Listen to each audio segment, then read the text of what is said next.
Let's talk about things not to do as a YouTuber. And I'm going to talk about things both like in the videos and while you're creating the content itself. Number one is when you are editing, stop rewatching what you are editing. I used to do this and I would waste so much time when I was editing my videos. Like when I was rough cutting, I would do the cut, drag the clip back, and then rewatch the cut. Do the cut, drag the clip back, rewatch the next cut. And I have wasted so many hours of my life doing that. You do not need to do that. You just make the cut, keep going, make the cut, keep going, and then go back after you've done your initial rough cut and do another rough cut. I promise you will save so much time by doing that.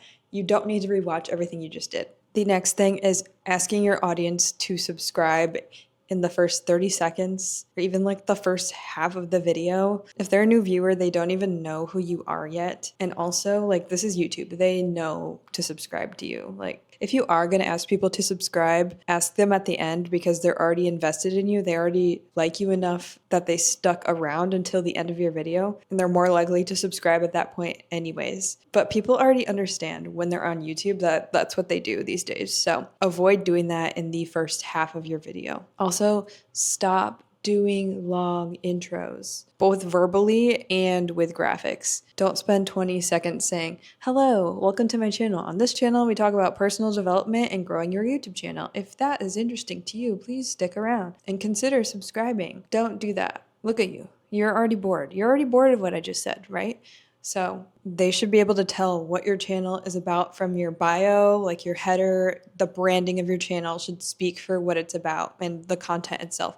You don't have to sit there and say what it is in the first little blip of your video. And also like the long digital intros, I feel like these have been out for a while, but I still see them around sometimes and it's just out. I simply say that because people's brains are so fried from short form that anything longer than 10 seconds, that's longer than a video on TikTok. That's longer than a reel. People's attention spans are so short that you could likely lose them just from inserting your intro. If you are going to do something like that, make it 3 to 4 seconds tops. Just something that flashes on the screen pretty quickly. But don't do a 10 to 15 second graphic that's going to come across the screen. You're going to lose your viewer. Next thing is don't ignore your SEO. I know I talk a lot on this channel about making low effort, simple content talking to the camera.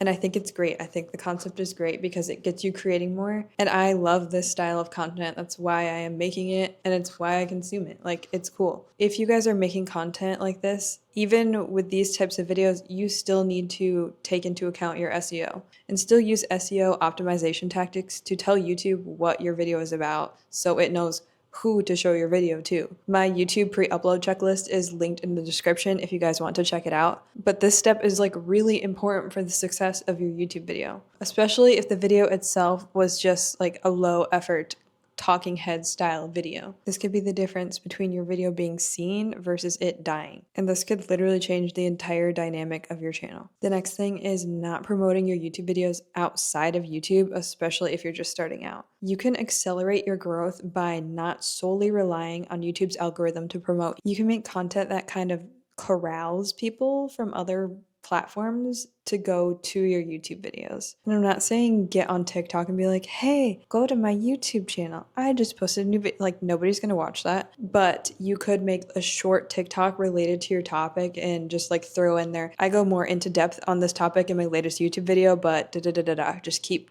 talking about that topic.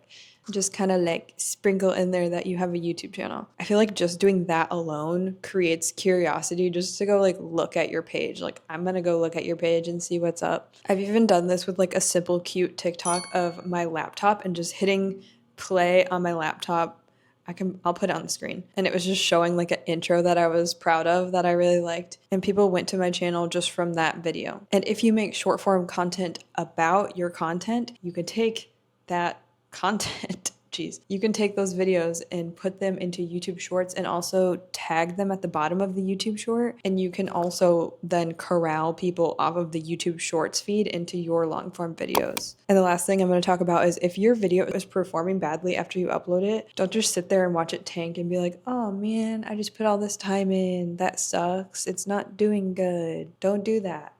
You don't have to do that. If you just put in a ton of work on a video, you can try to make it succeed after it's uploaded. And you can try to save it by either A, changing the thumbnail, or B, changing the title and like reframing how you're presenting the video. Don't be afraid to switch your thumbnail if your CTR is low. Sometimes if your video isn't packaged right the first time, you can save its performance just by repackaging it. When I'm making thumbnails, I always, if I have time, try to have an alternate thumbnail on deck. If I see that my video is not doing good, like right after I posted it, like if it's a 5 of 10 or below, I'm changing the thumbnail and I'm gonna see if that changes things. So I always like to have an extra thumbnail on deck in case this happens. Don't just let your ship sink when you could potentially patch the hole. And yeah, that's all my tips I have for now. If you guys like this, I can make another one. Don't forget, you guys can check out that checklist down below. And yeah, I'll see you guys tomorrow.